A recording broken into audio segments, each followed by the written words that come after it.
जय जगन्नाथ ओडिशावासी प्रणति एनालिसिस को आपन को स्वागत। आज आम बफ संशोधन बिल 2024 विषय कथा हवा। आरबी भाषा रे बफ्र अर्थ है अधिक माने अख्तियार करी रखिबा। जो गरीब लोक माने बा कौनसी लोक गरीब नुहे कौनसी लोक माने जदि स्व इच्छा आल्ला को कौनसी जिनस दान करने को चाहती ताकू वक कह जाए आउ जी दान करे ताकू वाखिबा कह जाए। शुणा जाए जे मोहम्मद पैगंबर धर्मगुरु प्रथमे 66टा खजुरी गछ लगे गोटे बगीचा करते। से बगीचारू जहाँ किसी मिलूला से मदीना रे थिबा गरीब लोक मानकू सहयोग करते साहाଯ୍य करते।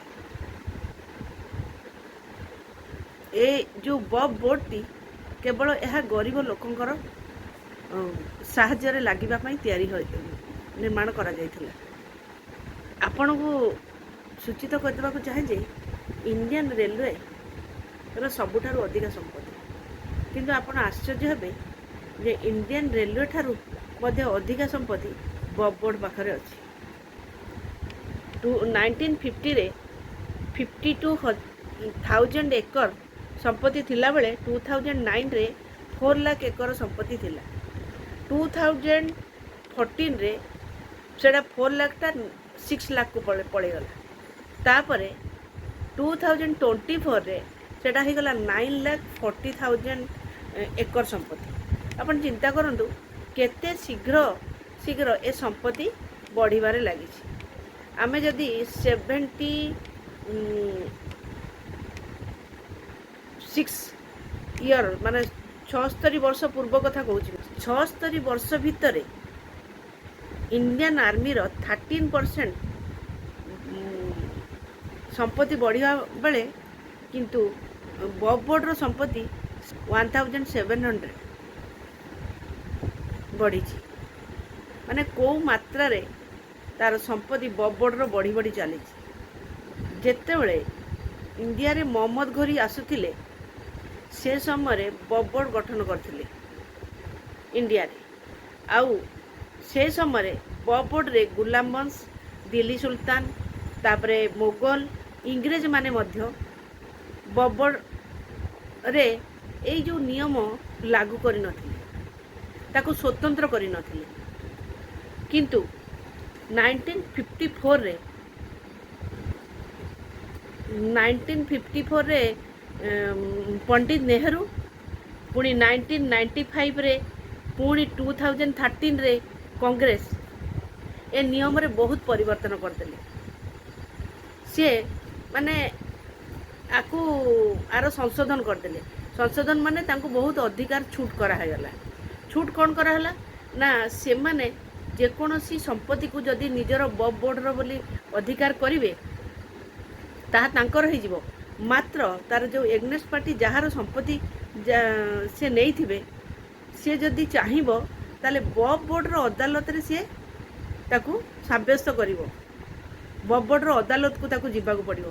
मात्र आपण एठी चिंता करंतु जदि बफ बोर्ड ता संपत्ति की नहीं गला ता अदालत कोन ताकू कानून न्याय देई परिवो। एमिति घोटाला करी से माने इंडिया रे बफ बोर्ड रो संपत्ति को बढ़ाई छन। 2.5टा दिल्ली माने 2टा और अधे दिल्ली जेतिकी बफ बोर्ड रो संपत्ति सेति, किंतु ताहा कार्यकारी करा जाऊ नाही। आपण अरब देश मान को जानतु, मुस्लिम कंट्री मान को जानतु, जो बफ बोर्ड रो पूरा तांकर जो कानून अछि से कानून ने से माने गरीब लोक मान को एटा सहाय्य करंती। किंतु आज भी इंडिया रे मुस्लिम भाई भौणी माने बहुत असुविधा अच्छा। सर्चर कमिटी 2016 रे एक सर्वे करथिले।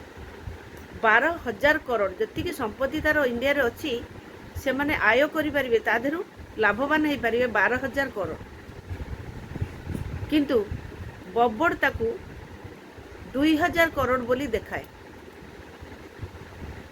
13% राज्य को जाए, बाकी जो राज्यर संपत्ति थाई 13% दि जाए, बाकी बब्बड़ को पड़े जाए किंतु एथिरे कौनसी प्रावधान नहीं जे से माने कौनसी क्लियर कट करि परिबे जे ए बब्बड़ रे केते संपत्ति अछि को काम रे लागुची तार कौनसी प्रावधान से इंडियन गवर्नमेंट को देखैबार कौनसी प्रावधान कौनसी कानून नहीं तेणु मोदी सरकार चाहूचंती जे एहा को परिवर्तन करी किछिटा नियम कानून देले ता भितर लागू कले गरीब मुस्लिम भाई भौणी माने एथिरे उपकृत हो पारे। आज भी देखंतु गरीब मुस्लिम भाई भौणी माने आज भी से माने गरीब होइकी रहिचंती जेतेबेले कोनोसी वोट राजनीति चलुची पिछड़ा वर्ग कुहा जाउची काहेकि से माने पिछड़ा हेले देश रे तांकर एते संपत्ति अछि तथापि से माने पिछड़ा हेकी काहेकि रहिले आपण बब्बड़ संपत्ति को कौन पाई तांको पाई कार्यकारी रे लगेले नहीं जहाँ फल कि एबे भी तांको पिछड़ा वर्ग रे रखिचंती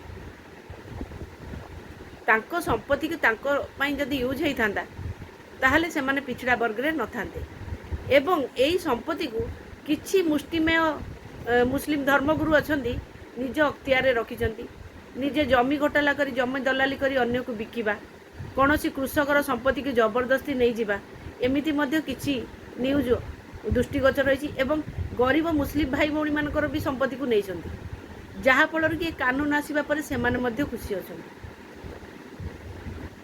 आपण को मु एतिक अनुरोध करुच्ची मुस्लिम भाई भौणी मानक यार समर्थन करंतु यार समर्थन कले आपण मानकर ही डेभलप हम कौन सी राज्य केंद्र सरकार यार कौन सी यार तार लाभ नहीं आपण मानकर ही लाभ अच्छी जदि वीडियोटी आपन को भल लगी लाइक शेयर सब्सक्राइब करने को केबे भी भूलिबेनी नेक्स्ट वीडियो रे आपण विरोधी कहीं यार विरोध करचंदी ता उपरे किसी तथ्य आपन को जणाइबी रहिली नमस्कार।